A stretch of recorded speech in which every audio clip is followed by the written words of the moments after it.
is going on, everybody? Welcome in to the North End Podcast, episode 142. My name is Zach Graham, your host here in the North End, joined, as always, by my good buddy. He's on record as my best friend. His name is Ian Michaud, and we call him...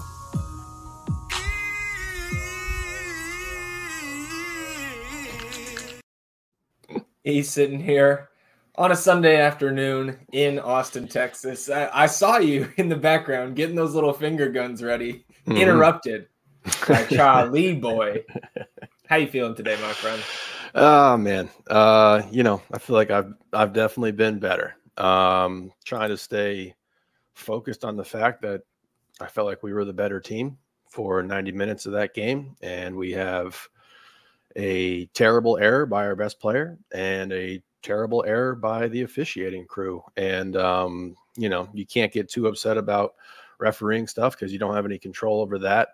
So I definitely want to focus on how the team responded after those moments and how we looked after that stuff happened that didn't go our way. We were expecting some bad luck to eventually hit our side, and there it was. So, I'm trying to focus on the positive things in regard to how the team performed.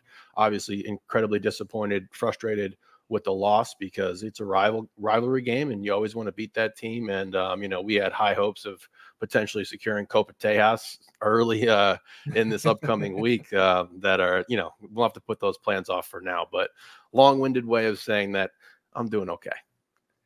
Yeah, I think I'm about the same here. We'll get into all of I think certainly some positives to take away from last night's loss. And certainly the frustrations along the way.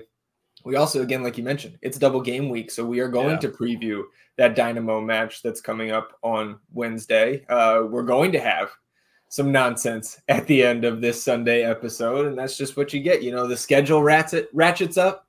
North End Podcast goes full throttle here. So, going to be a busy one. And before we get into all of that, just want to remind you all, if you have not yet, please rate, review, and subscribe to the podcast. Wherever you get your podcast, only takes a few seconds. And if you're watching on the YouTube channel, hit that subscribe button. It helps us grow the podcast. You can also hit the notification bell to know when a live stream pops up or a new episode goes live. And of course, on this episode, hit that like button. Click the thumbs up. Help us battle the YouTube algorithm overlords. Atone for your sins. Wash yourselves clean in the waters of the North End, which you can also do by leaving a comment and joining in on the discussion. Any and all of that you would do for us, we would love you for it.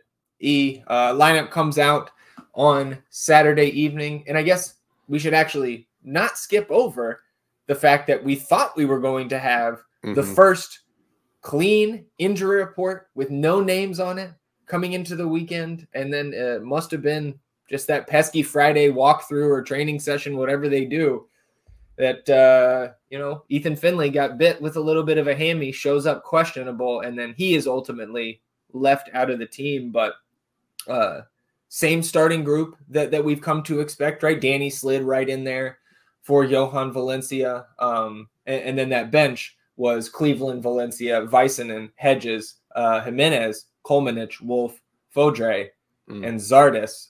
Your thoughts on that lineup? Because for me, it's like, I think this is the 11 that we have settled into. I do think we are ripe for some changes, for some rotation, if not Wednesday, certainly on Saturday. But I think over the next, foreseeable future, this is kind of the 11 we should expect when we're relatively healthy.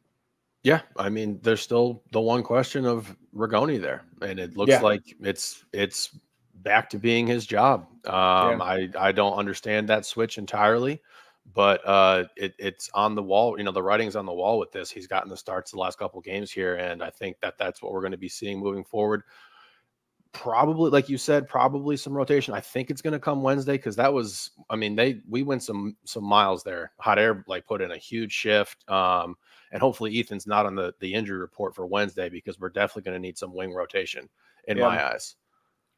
Yeah, and obviously we'll talk about that when we talk the Houston match here in a little bit.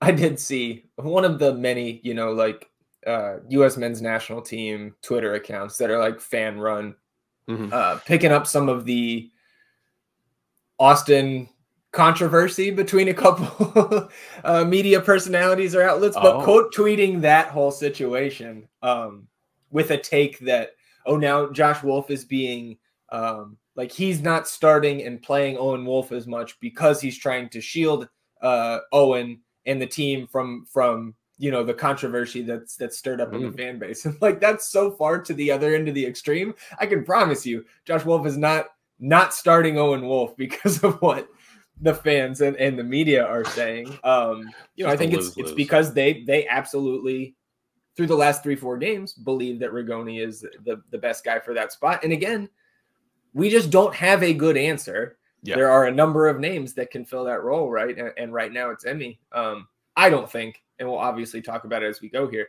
I don't think he did anything last night that upped his level in terms of like having a stranglehold on that spot on the wing. Anything else for you before we just kind of jump into this one? No, let's do it. 3rd minute here. I mean, it gets a rip-roaring start here. And it honestly was looking good for Austin right off the kickoff here in the 3rd minute. Obrian gets some space down the right. He's in behind that back line, and he fires a ball across, just right across the face of net, rather. And Diego Rubio can't quite get there, but it goes out for an Austin throw. Nothing comes of the throw, and Austin still in possession, but gets pushed back towards their own net, gets back to Stuver. He gets a touch. They're working it around the back, and as they try to kind of matriculate it up that left side, they hit Rigoni on that far sideline from the broadcast camera. He hits it to Driussi, who's kind of checking towards him from the middle. And then Seba, like, looks it back to where he thinks Cascante should be. Or Cascante is there, but the pass is a wayward one. And I put this 100% on Driussi. It goes right to the feet of Petar Musa. And I thought, good job by Musa. Like, he did what he should have done. In this instance, he does a good job using his body to shield the ball from Julio, trying to get back around in front of him. And he slots it past Stuver, basically one on Stuver here, even though Cascante is on his back. So it's a disaster to start the match here. The scoreless streak immediately eliminated, which was tough. But again, this is just, it was out of character for Seba. I think it's safe to say his worst play, single play in his Austin tenure. What do you make of this? Because obviously, like, post-match, and we'll get into that, like, it seemed like the sentiment was like, yeah, he knows he fucked up and we don't have to say anything to him. Anyways, what were your thoughts on this outside of just the disappointment of that being the start to this Copa Tejas match that we had so much hope for? Yeah, I mean, I said it in the article that I did that this was obviously the worst turnover his tenure here in Austin, and it was just an inexcusable mistake by him.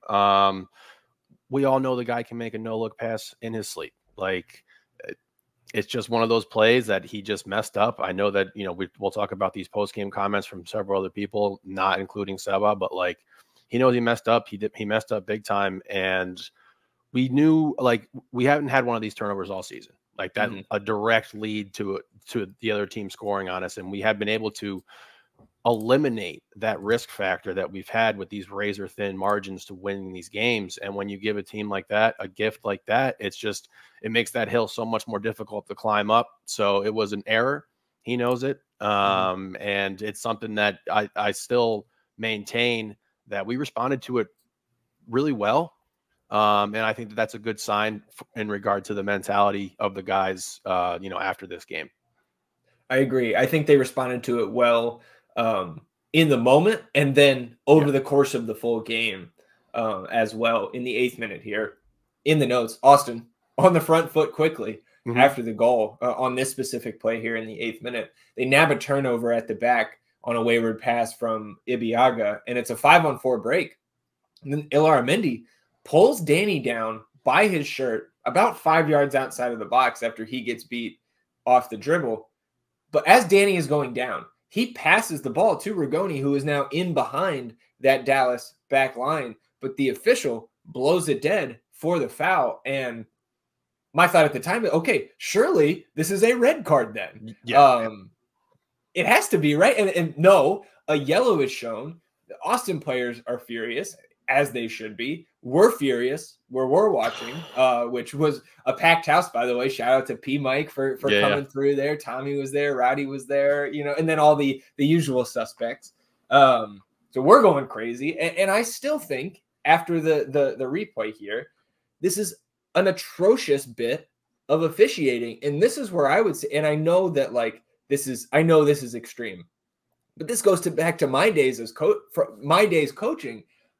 I would love to see officials in all sports to be able to see some sort of discipline from their organizations when there is a game-changing mistake like this, because this is absolutely what that was. It's definitely not a guaranteed goal because it's especially because of who has the ball in the moment, but it just it's inexcusable to stop the play there, because if you stop the play, that means to my understanding, it has to be a red card, because that pass is off of Danny's feet well before he even hits the ground. And I just don't get that decision. And of course, there's no way to remedy that at the time unless you go back, unless VAR is going to say, hey, you have to give him a red card for that foul. I don't think the foul itself was a red card, but it makes it so when you stop the play, in my eyes. So now we have game-changing mistakes, first from Driussi and then by the official in the first 8 minutes. Both of them go against us. And that's where, I feel like we do an okay job of not blaming the refs too much. And I don't think this gets to the Drew Fisher line where it's on site for me with that guy now after last year. But this is probably second worst that we've seen in our 3+ years being fans of this team, I think. Yeah. And maybe it's just the nature of the game, the rivalry, right? How much more we are emotionally invested in a game against Dallas, especially in Frisco where we've never won. I know I've been ranting on this. I know you have some rants, I think, as well. Yeah. That shit sucked, man. That was just, and I hate then the rest of the match feeling like, oh, well, if the fucking refs, then this and that. Sure. But I can't change what happened. It was absolutely terrible. It was definitely the worst call we've seen this season. And then the other with Drew Fisher as well is right up there. But like you said, irregardless if it's actually a red or not, when you stop the play like that, you have to show them a red. And what even made me more upset was after the fact, he's just kind of smiling about this and dismissing all of these complaints from Austin's side, which I understand comes with almost every single call you make. Guys are flipping out and shit like that. But he starts motioning that this pass is way out wide, which wasn't even accurate. It was towards the net with pace, and we're in on net. And I know Pa stops because he hears the whistle, and it's definitely not a guaranteed goal by any means, but still, there's no way that you can blow this play dead. I literally don't understand it. It was terrible. This is basic. This is basic refereeing officiating. Yeah. You get that call right in a rec league. Right. Exactly. Usually you get even more of a benefit of the doubt with the play on. Unless it's something so egregious where you have to show the dude a red. So it was absolutely fucking terrible. It was a horrible, horrible call. And then again, we're faced with this really difficult obstacle challenge that you have to get over mentally, because this game is going to keep pressing on. And we did do that. Yeah. Yeah. And Seba ends up taking that free kick again, just about 5 yards outside of the box. It goes into the wall. They timed their jump pretty well on that one. Yeah, for sure. And even not just Ilara Mendy is I think sizable enough. He's a little bit bigger than I remembered from when we played against him last year in Frisco. But Liam Frazier next to him, that dude is tall. Yep. So yeah, it's a big team. I do want to point out. I do want to point out with the last episode, I talked about what is going to be the first domino to fall here in regard to making a coaching staff make a decision on how they're actually going to approach this game. So in this lead up to this play here, where we do get this turnover steal by Danny, you see a really effective high press being put on by Austin. We had pushed up significantly. We were trying to get the ball and we started to dominate the game. And then you have this momentum kind of shifting play that's just out of your hands, and it's fucking terrible. And it's just inexcusable. And, I was like, all right, 10, he owes us one. He's going to get us back here right now with this free kick. And then, like you said, a well-timed hats off to the defense there on that wall jump. Well, I think it's a good little unknown segue by you, because the next thing in my notes here in the 13th minute, as Austin is back on the attack, is that we're already starting to see, I think, here in response to that early goal, the coaches adjusting what the team is doing, not just the more aggressive press on the defensive side, but here in the 13th minute, you're starting to see John Gallagher being released further up that right side, overlapping Obi a few times, not checking back as quickly to his right back spot when, you know, the ball doesn't come to him on those runs. And that's something that, again, I was very encouraged to see at the time, because it felt like to me, and even on the rewatch, that we immediately made the adjustment, like, okay, yeah, now like the plan is not completely out the window, but the plan has changed, and we've got 80 plus minutes here to go and get an equalizer. And then maybe we shift things back if we do find the net and equalize this game. But so I thought that was notable to see that adjustment coming, I think probably a little bit more quickly than we have in past iterations of this team. I totally agree. I liked it. I like pulling it up that soon. And then, like, you know, possession gets talked about all the time, but like they almost started parking the bus immediately. Like after they got that first one, like this is one of the lowest blocks that I've seen at this point in the game in a very, very long time. In recent memory, I can't really remember, even versus what we did versus Seattle. Like this was on level with that. So I know that, you know, some frustrations with the possession might pop up and everything, but we were trying to break them down. And eventually we did. This pressure starts to become cumulative here. Yeah. Well, and I agree. Like anytime they possibly could, they had 9 guys behind the ball there. In that 13th minute, though, this ball gets deflected out towards the left. Seba gets to it, and he pops in a cross that sees Diego Rubio rise up over his defender and head it on frame, but it goes, unfortunately, right to Martin Paz. This was something I mentioned to you and P. Mike in the moment, was that Diego Rubio, you know, is not the tallest guy, certainly on a team or in the league, but his vertical ability is something I don't think we've seen a ton of this year. And that's what I remember most about him when he was at Colorado, I think specifically in the 2022 game, the Abubakar non-red card game. Yep. The equalizing goal right before that was Diego Rubio dunking a ball out of the air on us in the north end there. So that's something I hope we get to see a little bit more of, you know, that service towards him and him being able to take advantage with his athleticism. Next minute here in the 14th, Dallas does get a counterattacking chance here. And I think I was pleased overall on the night with the way Austin did handle these counter chances when we don't have as many guys back as we've been used to so far in 2024. On this play, Musa gets in again, but Brendan Heinzike in front and Biro trailing. I thought Biro made a pretty solid play here to kind of poke in from behind and at the very least disrupt Musa's dribble here and prevent the shot attempt. Musa finds Ilaramendi at the top of the box. He takes a shot. That gets blocked by Julio Cascante. And Ferreira follows up with a shot. That gets blocked by Ring. And again, just to the point that once the team recovered back there, they were able to get their defensive principles, kind of get their heads straight in these transition moments and continue being the same type of staunch defensive team. Because again, as a whole, outside of the two just blatant mistakes that the team makes that leads to these big chances and ultimately goals, the defense was as solid as ever. They had a little bit less to do last night, but that doesn't change the fact that I think the defense was still good last night. Yeah, and we were putting Julio and Heinzike in some really precarious situations because, like you said, Johnny has been released. Biru is naturally pushing up the field with that left side. So it's like we had those two guys back, and a lot of times it was just, all right, here they're bearing down on you. We got to figure this out. And I think their transitional defense was spot on. And then you see these deflections, these blocks again. We're doing great with that still.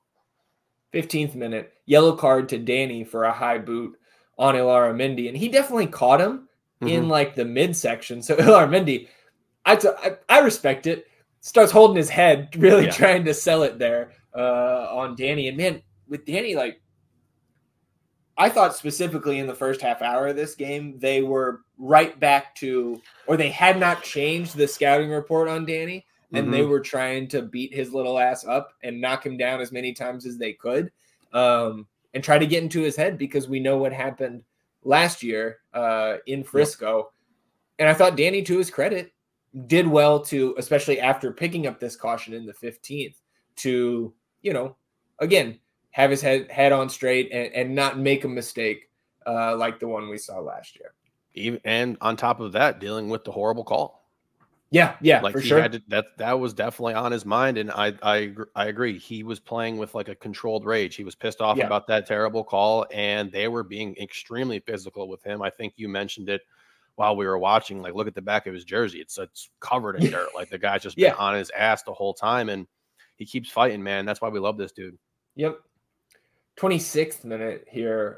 Austin, I think, in the 10 minutes between that yellow card and this play, slowed a little bit of their offensive momentum, but here in the 26th, they win another ball again. That more aggressive defensive style, that higher press that they employed after going down. They win another ball in the Dallas defensive third here. Rubio ends up getting some space opened up for a shot as Rigoni runs past him from the top of the box. Some good power on it, but again, right at Martin Pass. And then 34th minute, back on the attack here. Both teams kind of set with numbers in the box. John Gallagher finds plenty of space and time to loft across from right to left. And Emi Rigoni is there with some space, and it looks like he balks on this chance to volley it out of the air. It ends up bouncing just towards that far sideline. Austin continues in possession here, actually for a number of minutes. By the time we're in the 36th, Guilherme Biru pops one over both of the Dallas lines that they have set. And Obi's in behind here.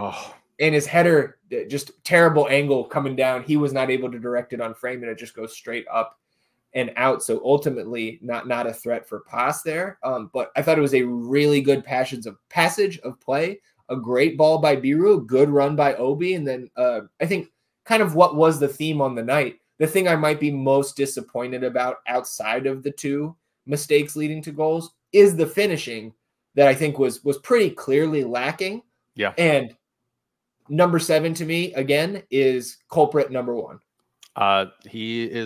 He's number 1 for, I don't know. I thought Rubio could have done better with some chances that he had. Sure. We'll get into the one later here where he kind of hesitates as well.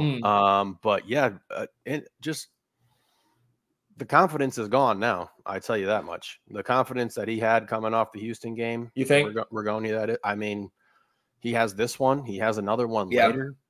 Yeah, and they're both right. like check swings. Like, I don't really want to do this. And that's just been an underlying factor with this entire situation the whole time. But yes, I remember bringing up on the last episode and putting some emphasis on being like, we're going to create some chances versus this team. We have to be clinical when we're trying to finish them. And we were bad. It was bad. Because there's multiple, and like Rigoni's at the top of the list, but like there's multiple guys who should have done much better with the opportunities that they had in this game.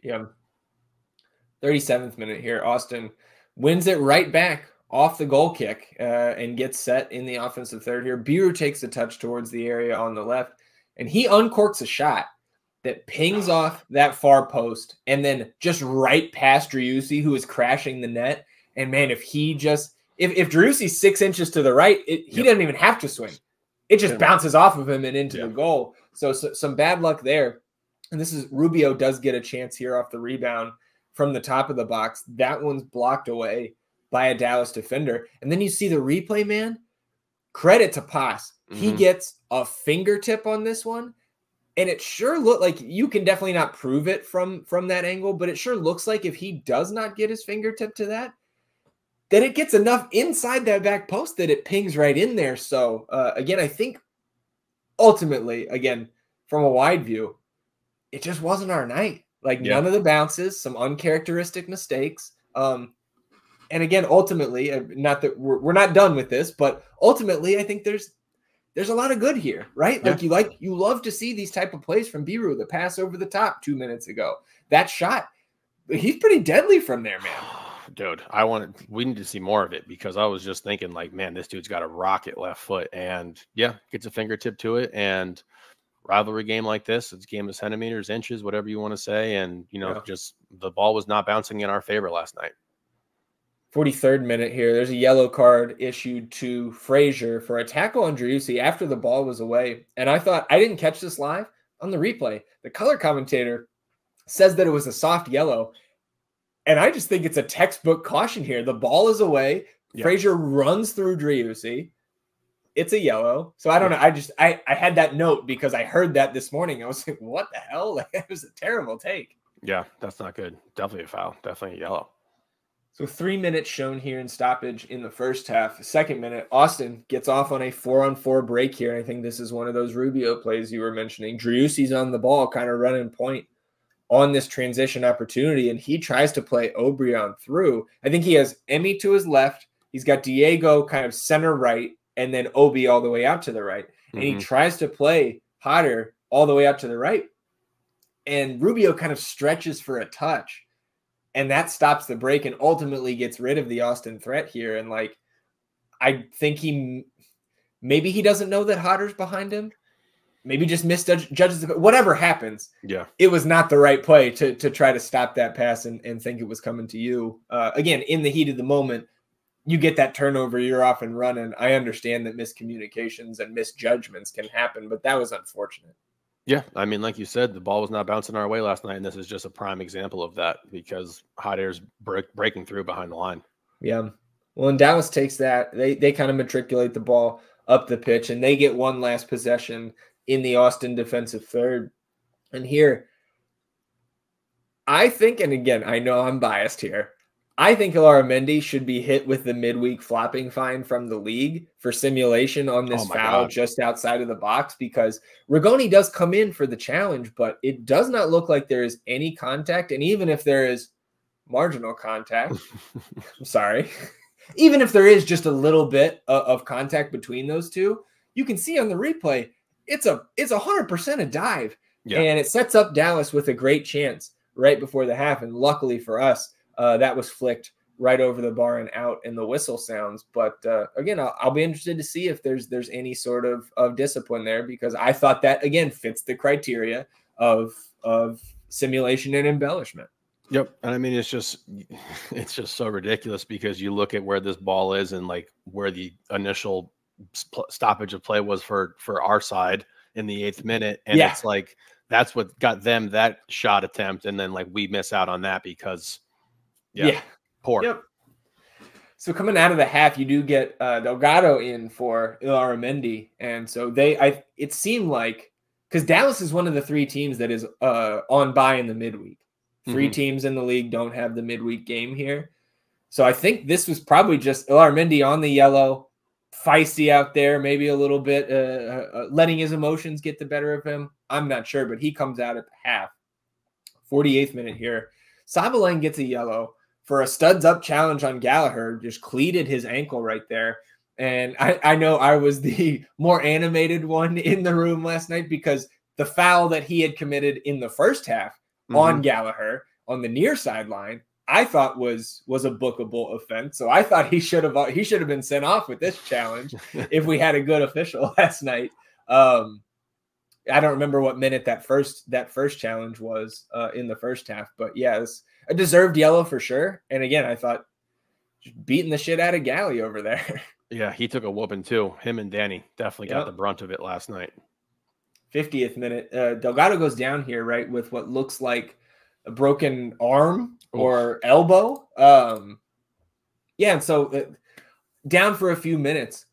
Ultimately, it gets taped up, and he continues. So, but the thing I did have in the notes here, Austin goes on the power play because he's down and he's not getting subbed off. So you get 2 minutes of a man down, and it's something I probably should have thought of before last night, but I imagine they're working in practice on like basically a 2-minute drill / like a power play, like, because that's what this is. I don't know if you saw the clip of Messi, who I know you saw the goal that was scored, that free kick when he was off last night for the same rule. Did you see him talking to the camera saying these rules are ridiculous? They're not good. No, I did not. Yeah. Yeah, so how dare you, man? This is American soccer.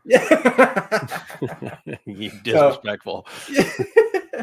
So unfortunately, I don't think this ring cross comes during the quote unquote power play, but 53rd minute. Alex, lines up just a fantastic cross from about 30 yards out on that far sideline. And he had picked out Emi Rigoni all alone on the back post, and he scuffs it wide out for a goal kick. And again, man, like, I know this isn't like breaking news. This is not a hot take, but when that is a different DP, I think my wording last night was a 25-year-old horse. Yes. When that is somebody just with a, more talented, a little bit more offensive acumen than Emmy has proven over almost 2 years now with the club, it's just going to feel so much better. And that doesn't mean that this or any of his other chances turn into goals. Because, I've seen Dennis Bouanga. I've seen him sky a chance with nobody in the net from 5 yards out this year. Yeah. Like, it can happen to the best players in this league. But man, was this tough to not even get it on frame. Not even get it on frame. And, it's just, again, it's just an opportunity. And like, they somehow keep coming to him.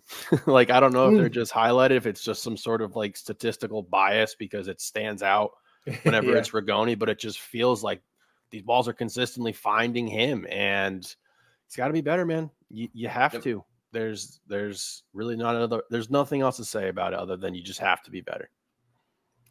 55th minute, Austin again still on the attack. You look at those momentum charts from last night. God. We'll see it in a minute. Yeah, all Verde. 55th minute. This corner is played short-ish for Galley. There, I don't remember who was standing. It may have been Danny next to Emmy there in the corner. But so Galley's kind of up near the corner of the box, and that ball is just played straight to him, and he lost it towards that back post, and Julio's able to get his head on it, puts it on frame. And I think credit to Martin Paz here again. I don't think it's the most difficult save that he's ever had to make, but it's one he needed to make. Yeah. And he did. And credit to Julio for going to get that one because it looked like it was sailing out for a goal kick. And good pass by Johnny there. And it's nice to see them execute one of those set plays and get a dangerous chance. Yeah, that was a great look. I mean, Julio, man, he played his heart out last night. He was up. He was all over the field. Like, if we had the heat map on him, it would be very interesting to see. Yeah. Like you said, not the most difficult header, but a quick response time was required in order to shift his body to be in position to deal with the pace on that header. And I mean, Julio beats two guys here, and it's just like I want it more kind of situation. So, hats off to him for that, because we'll take that type of opportunity and like a good save. He's a good keeper. And, he had the big save earlier and this one as well. Well, and Austin gets the possession back here in the 56th minute, but turnover by Hader Obrian near midfield, and Dallas off and running. Petar Musa finds Jesus Ferreira streaking in past that Austin back line. Brendan Heinzike slides, misses the pass. Guilherme Biru pulls up lame, and Jesus Ferreira has about 40 yards between himself, Brad Stuver, in the goal, and he, approaches the area. Stuver comes out trying to make that target a little bit smaller, but, the national team striker able to calmly slot it home as he does. And then Biru asks out. John Kolmanich comes in. So now down 2-0 with about a half hour to go. And we've got an injured Brazilian on our hands, which is not good when we are in the first double game week of the season. It is not good, particularly with the way that he's been playing and just that wrinkle that he adds to our offense that you have to account for. This was a real backbreaker. No other way to say it. We had been on the front foot. We had been offensively minded. We had created a lot of really good chances. Also, I think we had some opportunities to hit hot air over the top in the first half that we just kind of missed. So it was really rough to deal with that. And, we had something like that go our way versus Houston. It goes against us here versus Dallas. And, you got to be on both sides of that sword whenever it happens, and it sucks. And not much Stuver can do there. This is one of the best players in the league. He's going to do his job. He's going to finish that goal. So real tough. Again, though, this team didn't quit. Because like I said, that just really took the wind out of our sails that we had going there, because it felt like for so long that something was going to break for us and we were going to get one behind Paz. And this was going to be an entirely different game that we're going to be looking at with the team that has been, satisfied to be sitting behind the ball, to be very conservative, now needing to come out and kind of try to salvage something. But like, man, it's just a cruel game. And this was just a rough play. 65th minute, you get a double change here. Zardes in for Rubio and Owen Wolf into the midfield for Alex Ring. And to me, the Wolf for Ring sub 100% signaled we're down 2-0 now. We play again on Wednesday at home, another Copa Tejas matchup.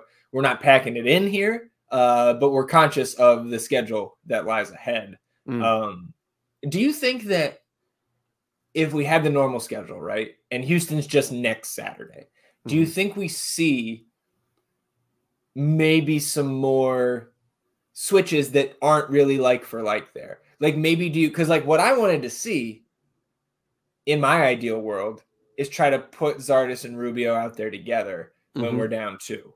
I know that would take some creative maneuvering there, especially having to bring Jean in so early because of the Biru injury. But do you think that maybe we would have seen something different if we weren't so condensed this coming week?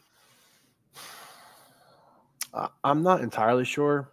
The Zardes Rubio on the field together thing is something that worked really well in the past for that Colorado team. So like, I feel like it should be. They were shit, but it did work at times. I mean, didn't they had the year where they combined for like 20 something goals, right? They were not together in 22 when they were better. Oh, Zardes was still, I believe, with Columbus, if I'm not mistaken. I might be mistaken, but I think Zardes got traded. Well, no, that was 22 because we had Zardes last year. I'm pretty sure they had a really successful campaign with like both of them playing significant minutes together. I think you're right. I'm confusing my Colorado years. So carry on. All good. So like I thought that would be something earlier on, like even when we did the live stream of like the signing, it was like, yo, we could do this. It could be something that we bust out when we're down. So it is interesting to see that it doesn't even look like that's on the table. Like you're always going to see G for Diego here. Right. But with the advanced position that Alex was in, I don't mind having Owen in that position, that advanced position as well. Because we've seen some intricate pass play from him earlier in the season that we were able to score on. So I understand it. I think in regards to the rotation, the fatigue factors are going to be coming into play here as the schedule ramps up, that you're probably spot on. Now, like we're just being aware of what's going on. I just don't know how creative you can actually get with this lineup. Yeah, like, for sure. And especially with no Ethan. Like that was a bigger loss, I think, than I gave it credit for. Yes. Coming in. That was big. I mean, so like, it's just, there's only so many ways we can get creative here. Yeah. Well, we can keep it pushing here. The only time we have seen that, what was that? Rubio Zardes. It was Seba was out is the only time we've seen it because Rubio played like Orlando or something, right? It was home, I think. I think it was Philly, the 2-2 draw against Philly. Okay. Maybe St. Louis. Whichever one was first. I think it was St. Louis. Okay. Either way. Yeah. 72nd minute here. You do get a double change for Dallas. Farrington and Kamungo in for Ferreira and Musa. So they're absolutely sitting 100% all the way back now. Musa takes his time coming off, though.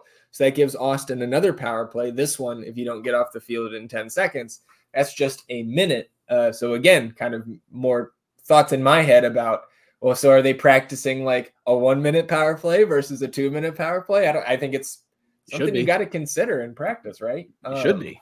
You need to be. You have to have a call word. And as soon as that goes into play, you trigger that and you change your style for 2 minutes. Like, it's a huge advantage in that situation. Yeah. Like you have to try to capitalize that when like chances are so thin, like so small, so thin. Yep.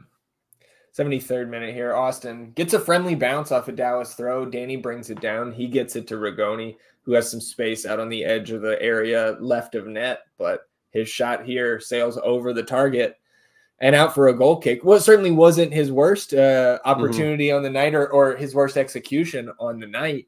But again, just further highlighting, like you said earlier, how many times the ball found him in dangerous areas and just not able to be a threat.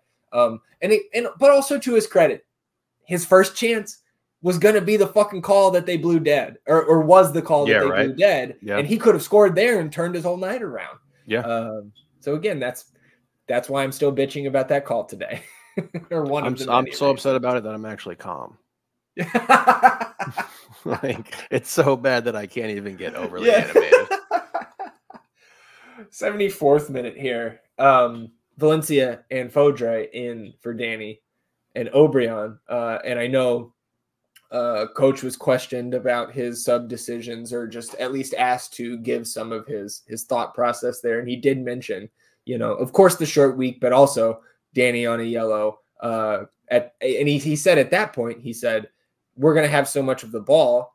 Johan is a ball winner, and we don't necessarily need Danny's ability to break lines at that point with his dribble, which I thought was interesting insight.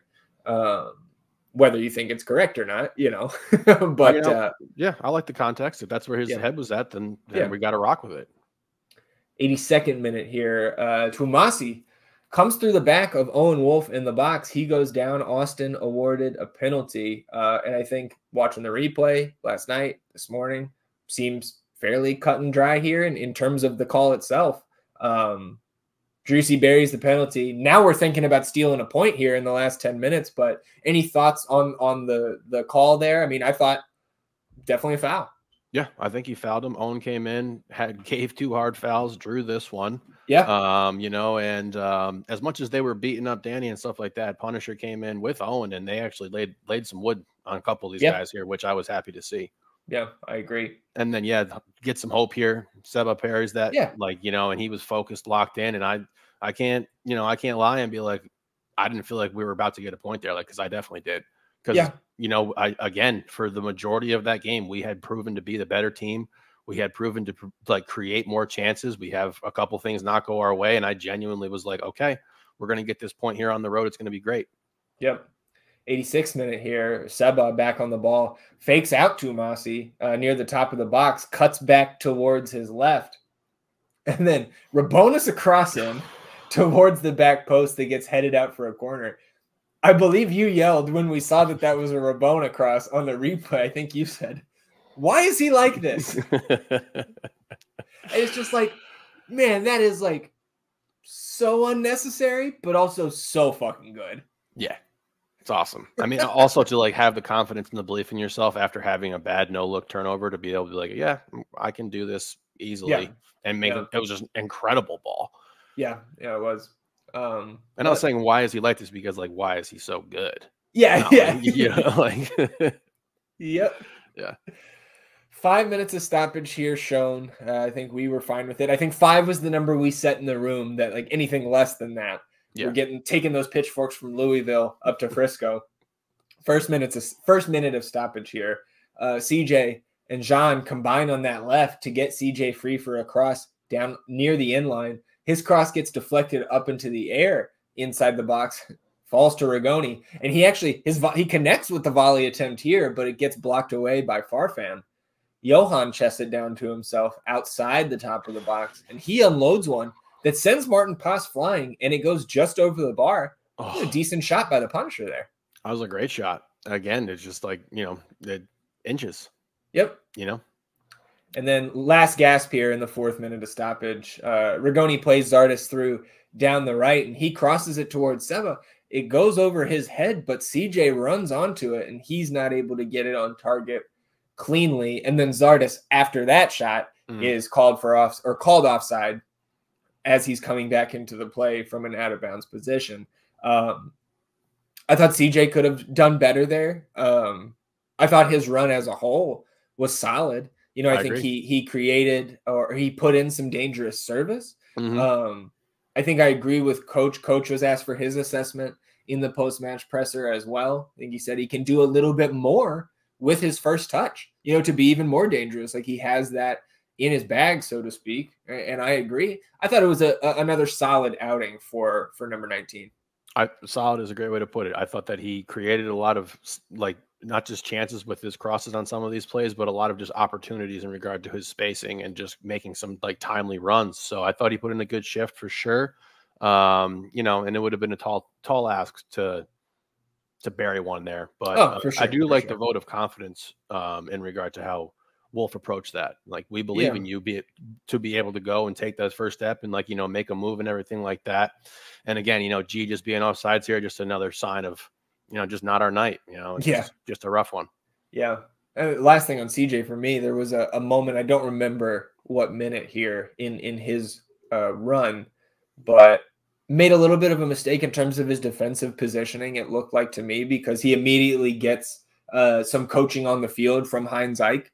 And then Josh up off the bench also giving him some instruction there. And again, just, nodded his head, got back, and that's what you need to see from your young players, guys who are 19 and 20. He still got a lot to learn. So 65% possession for Austin, and of course, some of that fueled by the fact that they gave up that goal so early.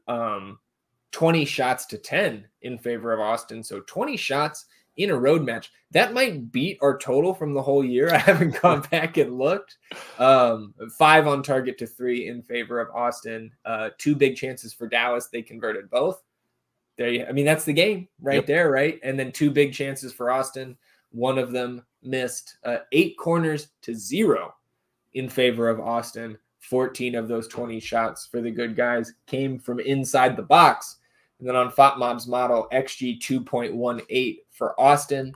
It looks like we have the is this the recalc? Because you do 18 hours or so after the game, they do, looks like they do a recalc. So now it is 2.15 for Austin, 1.48 for Dallas in terms of the XG. But of course, 0.79 of that XG for Austin does come from the Driussi penalty kick attempt. So the XG ultimately ended up pretty even, but a lot of that, about 0.4 of Dallas's comes from Musa. 0.7 comes from the Jesus breakaway.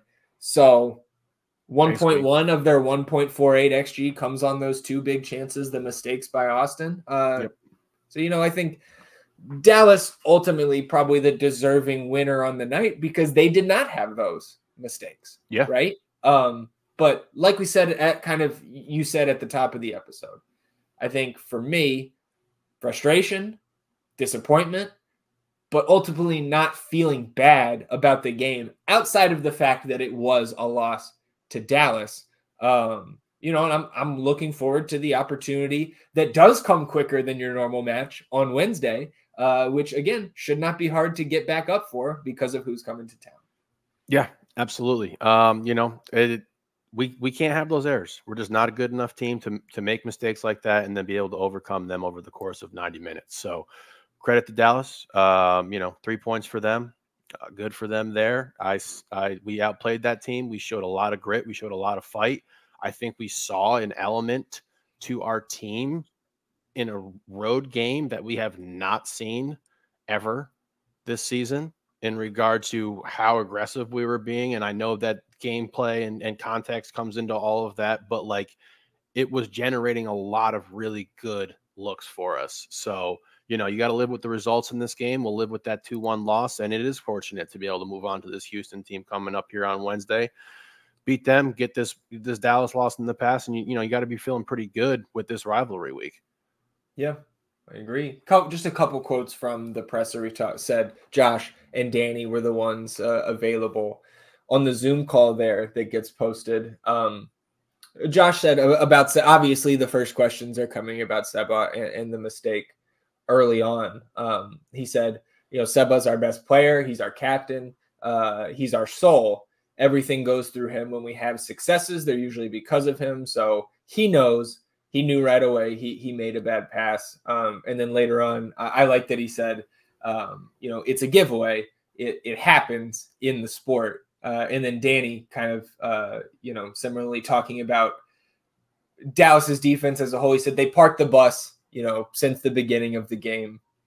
He said they knew that they saw our crosses were coming. Their center backs were always ready. They're big boys. He said, I think that we should take away what we should take away from this. Just know that we're a good team. And we did that, or did this, I think he said, on the road. I thought it was good. Again, those guys, of course, not happy about the result, but able to see the context involved in that 90 minutes. Yep. I'm right there with you, Danny. Just wanted to bring up before we move on to Houston. We'll share this and we'll bring this up. Oh, I was expecting and for the audio only listeners, we are looking at the passing network. We are looking at the momentum chart here. Momentum chart, almost all green here. You do see that little bout of red to start the second half for a few minutes. I was expecting to see a little bit more of a horseshoe. Not quite as strong as we saw Vancouver have last Saturday. But this is to me, a very strong passing network. And the thing to me that is glaring is the lack of a striker in the middle that can stretch that defense. The wingers are doing it a little bit, right? And we know we've talked ad nauseum, right, about how we want to upgrade that position. But I think Rubio and or Zardes can do, even with their own limitations, can do a little bit better job of that. And then it's just something we have to improve player personnel wise in the summer and the winter. Yeah. And I also, we missed Hot Air several times. Yeah. To stretch him out even farther. Like we missed him several times. And like you see that momentum chart and like you see the amount of shots and how many deflections they had. And, now I know how the other teams feel when we go and play a road match and grind out points like this. So, you got to take it as it comes. And yeah, wow. That momentum chart is wild. Yep. Anything else for you on this match before we move on to Houston? No, just again, proud of the fight. Stayed there the whole time. We were with it and, got to move on. Well, I've got something to say about this Wednesday's match as we jump into the Houston preview. And that is that I'm extremely excited to be back at Q2 because the last time you and I were there was over a month ago on April 6th, coming off the insanity that was the finish against San Jose in that one. But dude, 5.5 weeks away from Q2. That's like half of an off season, man. It has been a while since we were at Soccer Church, and I'm super excited to be there not once, but twice in the next 6 days. Yeah, I'm also quite excited to be home, baby. Yeah, so I know you had the match preview article here, so I'll let you take it away, talking a little bit about our very familiar rivals. We saw these guys, 3.5 weeks ago or something like that, so not a ton in terms of new stuff to talk about here. Yeah, they're the one thing to talk about with them is Ache is in form now. He's ready to go 90 minutes again. It's interesting to see with their schedule how grueling it has been because we talked about how condensed it is. They obviously, as when you said I got one thing to say about this, I thought you were going to play the Detroit clip, and I was like, so Houston, if you weren't aware, lost to Detroit. Is it the Union? Detroit City FC. Detroit City FC. I got because someone else played Omaha Union. Yeah, Union Omaha. Yeah. Or Union Omaha. Okay. Yeah. So Houston dropped their match to Detroit City FC in the U.S. Open Cup on Wednesday. Then obviously played last night versus SKC, 2-1 win on the road, which is really big for them. Like that, because that's their first win in the last 5, I believe. I think you're correct. Yes. Yes, because they got the 1-0 loss to us, 2-0 loss to Dallas, 0-0 draw to St. Louis, the Detroit loss, and then that victory versus SKC there. Then they have to go and then defend home on Saturday versus Dallas, who will be rested because they didn't have to play this midweek game coming up here. So to me, if there's a spot for some heavy rotation for this Houston team, is going to be this game. Now, obviously, it's a rivalry match. They got a little more invested too. We have been spanking them with 6 wins now in 9 games. So it's something that they're going to have a decision to make in regard to how are they going to approach this. They do have a bit of an older lineup. Ache, 34 years old, already had dealt with this injury coming into this season like this. So if you see some rotation here, I think that it's going to be in Austin's favor. Obviously, we don't have any news on the Biru injury right now. That's going to be big to keep an eye on. But I foresee this Houston team being very, very conservative, just as we were when we went out there, allowing them to have the ball. I think they're going to try to put that into play versus us here. We play very similar styles. We don't generate a ton of chances. They don't generate a ton of chances. So it's going to be an interesting matchup again. But we have dominated this rivalry. We have dominated this matchup, and I just hope it continues for sure. Did you get to see any of the highlights from that SKC Houston match? I checked them out before we went live. There's some interesting highlights in there. Did you catch any of that? Did you? That's interesting because part of the match preview that I just did, less than a month ago was highlighting how fortunate they had been Yeah. And that luck had kind of run out with their 4-game dry spell there. But did they get something going here? A little lucky. I wouldn't have said it was, there's luck involved inside of every match, of course. The first goal, which was Ache just inside the top of the box on the left side, just golazo. Yeah. But if you go see that, just watch Alan Pulido and the angle he takes defensively. It's like he just opens up to like give Houston's best player even more space to shoot. It was head scratching for me. And then, Aliu gets loose on the breakaway to score the winner there in the 78th. One thing I am, happy to see is that this is still not the healthiest team in the league. You mentioned Ache right back 90 minutes fit here. Sebas Ferreira out, expected to miss midweek. So again, taking their DP striker out of the mix. We will certainly take that. Franco Escobar, I don't think, has made his return. I would call him doubtful probably to start and questionable to even be active in this one. And so again, those guys missing multiple starters, we will certainly take it. And talking about us, we need the Biru update, right? Yeah. I assume he's not, the way Josh talked about it. He's like, he didn't have an update last night. He said they had to, figure it out with their ATs when they get back home. I don't expect Biru to play here. So step right up, Jean Kolmanich, he of the new contract extension. I would love to see Jean turn this into a positional battle because it has been Biru for a while now. Of course, he was aided by the Kolmanich, his initial injury. But yeah, man, we're going to need a big game out of Jean with those Houston guys because Kowalczyk on his side, we know Bassey's going to be active, Coco. Yep. It's a big challenge for us here. Absolutely. And I think we'll see some rotation elsewhere as well. I'm trying to think more of the lineup, what we're going to be able to see. But you look at this first matchup between this team, and we highlighted Aliu and his speed and his improved finishing ability. Yeah. And he had, I believe, probably the best chance of the game for Houston when we played them down there at Shell. Yeah, I think Brad got the mid on, really saved the day there after a cross. So he's somebody that we're definitely going to have to take into account for. And now with Johnny getting beat up last night pretty significantly, as well as this potential change to Kolmanich here, they're going to have their hands full. Coco Carrasquilla is consistently a nuisance. He is able to play in multiple different facets and areas in that midfield that gives him a lot of kind of freedom to play off Ache, who's obviously one of the best players in the league. So, this is going to be something that we talked about how the team responded after these things didn't go our way in this Dallas matchup. So now you're coming off an emotional loss, very emotionally draining, coming into this Wednesday game with the Houston team that now has this win and definitely wants to get some payback on us after the way we beat them down there less than a month ago. So going to have to be ready for this. And, with these games that are in the midweek, man, there's always just a little bit of a different vibe to them. You have the game on Saturday that you have to somewhat account for in regard to how you're running out your rotations and everything like that. So it's going to be a fun game, I think. And I'm just happy to be back at the Q. I know that the dudes are going to be ready to roll. And again, I think that you'll see Ben Olsen take a page out of Austin's book on how we like to play on the road, because again, the styles between these two teams are very, very similar.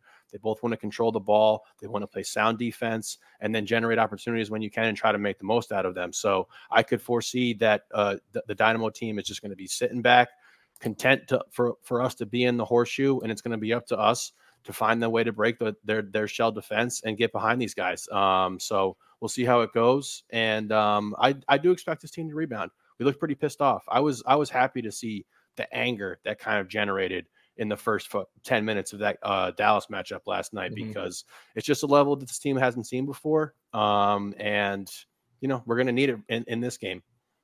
Yeah, I think they came in, right, last night thinking they're the better team, expecting to get a result. And like you said, definitely upset that they weren't able to turn one. And I think we do get one here. Houston right now, 7th in the Western Conference table, 17 points from their 11 matches. So they do have a game in hand on Austin. Austin in 8th, tied on points with St. Louis City. Points per game, St. Louis City above them, St. Louis with a game in hand as well. So again, in terms of staying above that playoff line, which there is right now with Seattle and Portland live at the moment. And Portland literally just scored, saw the table turn right in front of me. Portland, if this result holds, will be in 10th, 3 points back of Austin and St. Louis. So again, you bank those points early. That's where you have this buffer. And that's why we were so ecstatic about getting some of those results over the last month plus. And again, I expect another result here before we get to the predictions. Do you have any thoughts about potential rotation, changes to this lineup outside of the left back spot that we may see here on Saturday or on Wednesday, rather? Got to see the status with Finley. I think that's going to be big because I think you could see a start here for him. Yeah, if they maybe a little bit of a tweak there on Friday, right? But if he's good to go, maybe he's, really didn't get any time off, still should be fully fit. Yeah, I could see a change like that. I could see Owen getting into the starting group. One thing I was thinking about from the full week standpoint, this morning was, I think maybe we see the same lineup here on Wednesday, and then Saturday still at home, SKC coming in. SKC also one of the 3 teams on a bye, so they're going to be fresh, and that has me thinking, maybe do we get 90 minutes of Danny and as close as possible out of Alex Ring, and then Punisher on Saturday and start a little bit more defensive and then bring in those more offensive options later on. I know I'm getting ahead of myself here, but it's an interesting type of equation that the coaching staff is dealing with here. That is a good point because the styles are just, even though they play the same position, Danny and Johan are just completely different type of players. So that is something to watch out for. I hope Danny starts in this matchup here. Yeah, for sure. I really hope that he's in the 11. I could see Owen sneaking in somewhere, and it really depends how Hot Air responds from how much he had to run last night, because he put in some really, like we talked about, missed opportunities, but he tracked back on defense one time, like half the field. So like how he's be able to, like his body's gonna be able to respond, because we want that speed out there. So yeah, I'm interested to see how it goes, but I don't think we're going to see too many drastic changes. Again, it's just that left back and left wing. All right. Well, unless you have anything else to add, let me know how much Austin FC is beating the Orange team by on Wednesday. I'm going to go 2-0. I think that we can catch them with some depth. Like we just showed the ability to break down a defense where it's parking the bus, and on Dallas, the road too. Yes, Dallas has a good defense. Houston has a good defense as well. I don't want to take anything away from them, but you score that first one in this game, and Houston's going to have to really come out, and they'll have some trouble with it. So I'm going to go 2-0. Stuver back on the clean sheet streak. All right, I like it. I'm going 2-1, but it's been a while since I predicted 3 points here on the podcast, so hopefully that is not a nail in the coffin of our hopes here on Wednesday. So 2-0 for E, 2-1 for me. We don't care how you get it done, boys. 3 points in Copa Tejas at home, keeping the undefeated, the nothing but wins streak alive against Houston is of paramount importance to everybody in that stadium. So I can't wait to be back there. And then E, you said it earlier, so we'll do it just for good measure. Detroit! Do you think we see Leo? Maybe. Maybe Saturday. I'm not sure. Again, I think it's for who? Julio was a little shaky. Julio's got to get rotated. Okay. He's just logging. I mean, he's just been putting in some shifts, man. Yeah, you're right. He needs some sort of rotation. And if it's Leo or Hedges, I'm still okay with it. Yeah. I'm fine with any of those center backs being in there right now. And I'm fine with our loaned out goalkeeper being in the fucking lineup. Let's check in on the best keeper in the world. So we get off the episode on Wednesday night, recording a little bit earlier to make sure we can watch Damian Loss and making jokes about pitchforks and stuff. And then that ends up becoming the episode title because we stopped recording. Damian Loss is not in the 11. And you know what, Louisville? You had it coming because they go to Pens with the Seattle Sounders on the road, and then you get to Pens and you lose in the penalty shootout. And man, wouldn't it be nice if you had a goalkeeper on your roster that was great at saving penalties? And now credit to Faundes there, who is the other keeper in the Louisville depth chart. I think he saved at least one of those pens, but they did not come out on top. And your Open Cup run is over. And so I'm just going to say, because this is the propaganda that we spew here in the North End. If you started last, you'd be advancing in the Open Cup. So learned their lesson yesterday, on Saturday against Sofiane Jaffa and Orange County SC, Louisville City. 3-0 victory. Damian Loss with the start, saved all 3 shots that came his way. Full 90. Another shutout victory for Loss in Louisville City. They are now on 21 points from their 8 league matches, 7 wins and 1 loss, 26 goals for, only 7 against. Best keeper in the world. Man, it's confusing. Yeah, I mean, I don't know if he's just the coach is giving that other keeper. I know he's been there a while and been fine from what I've heard in the past. I just don't like. Again, I'm biased, but their results with Damian this year are fucking fantastic. Yeah, I mean, so on Reddit throws you communities you might like. Sure. And USL Pro has been popping up on my shit all the time, and they were really running their mouths about this Open Cup and their display versus certain teams. Yeah. And one of the things that they were saying was that, look, these USL teams, they are rotating too. And I'm wondering now if that's what is going on, if that's what went on in this situation. Yeah. Because but like you keeper? said, I know. I know. I don't know, man. I saw 1 post or 3 posts from the USL guys, and they were saying that we're rotated too, man. So I'm buying into that. Okay. I just don't get it. Yeah. And especially in a matchup that can go to PKs. Yeah. Yep. Weird. I don't get it either. And it was just disappointing, again, from my fandom standpoint. We've been waiting to watch Damian against MLS competition and now out of the competition. So we have to wait till next year. Why won't they think of us? I don't know. Why won't they consider us? Priorities, man. All right. Well, let's look. No last business day. FCito in action tonight at 6. We're about 2 hours away from that kickoff as we're recording live on Sunday afternoon. So we'll recap the matchup against City 2 on Thursday's episode on this double game week. Again, ratcheting it up the content here in the North End. But we will talk about the nonsense. And because Seattle and Portland are still playing, we don't have the final scores from the best ball tally. But by Thursday, we will have not just this game week to recap, but we will also have midweek scores from the best ball side. So excited to have 2 rounds of scoring to report on Thursday's episode. And the bets, we had no bets in this Sunday match, so those have wrapped up. And to be honest, I think it could have been worse, similar to last week where we hit just enough to minimize the damage because we miss on 14 of the picks. But the ones that do hit come through and we lose 1.44 units on the week. So now negative 2.78 units through 12 weeks of picks. We get the Inter Miami hammer that comes through after they go down not 1 but 2 goals to start. So they're just putting more challenges in front of themselves by continuing to go down at the start of these league matches. We miss on Nashville. We miss on the Galaxy. We miss on Austin. But then we do hit on Seba to score plus 300, Benteke plus 140. He had another hat trick last night. Amal Pellegrino plus 280, and he scores in the first half. So at halftime of that game, you and I, we had the half unit on his brace last night. So we were thinking maybe we're going to pull down double-digit units this week. Not to be.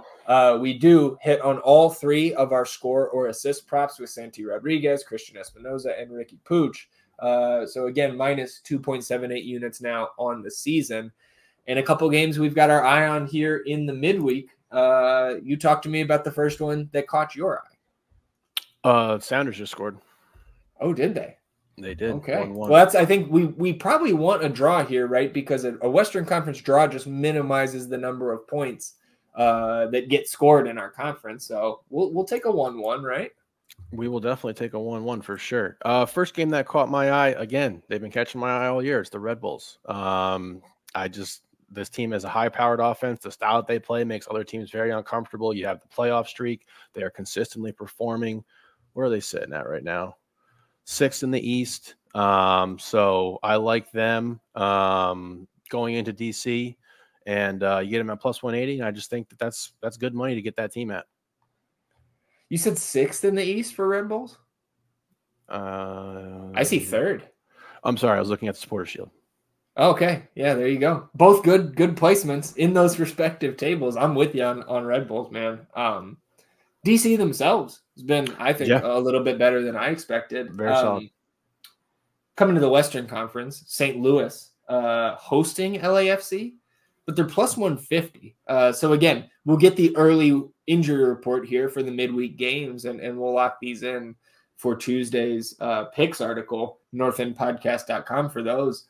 Galaxy plus 210 on the road at Minnesota. Reynoso apparently did fly back to Minnesota this weekend, but I'd be shocked if he just gets right back into the lineup there, because it seems like there's tension at best between he and the organization. So what an odd situation. And then you got the Leuven situation, which is also an odd situation right now. So definitely going to need that. Another one that caught my eye, just because I think their recent run of form is just begging them to get a result here. Vancouver in Colorado. I just don't hate it. They're a good team and they can score. So we'll see how it shakes out, but I definitely caught my eye as well. Well, one I think you can count on being in the picks article probably regardless. Austin plus 140 at home. I'm going to be interested to watch that line as we get closer to match day here in the midweek, because I think that, again, trying to remove my bias from it, Austin has been just fine at home.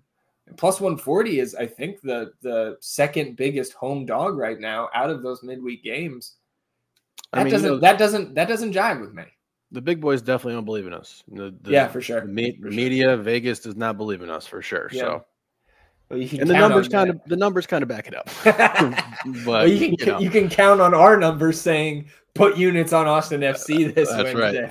Right. So that'll do it. Again, match preview article will be up here on Sunday, previewing Wednesday's match against the Dynamo. Picks article Tuesday night after the injury report is released. Anything else for you here on episode 142 before we shut it down? Can't wait to see y'all at the Q. Yeah, I'm very excited to be back at Soccer Church on Wednesday. So enjoy the rest of your week. Enjoy the beginning of your week. First double game week of the season, E. It's been a while. We're getting everything straight here in the North End. We will see you all at Q2 on Wednesday and back here on Thursday for another edition of the North End podcast. Until then, he is E, and I'm Zach. Vamos Austin FC, everybody. Goodbye.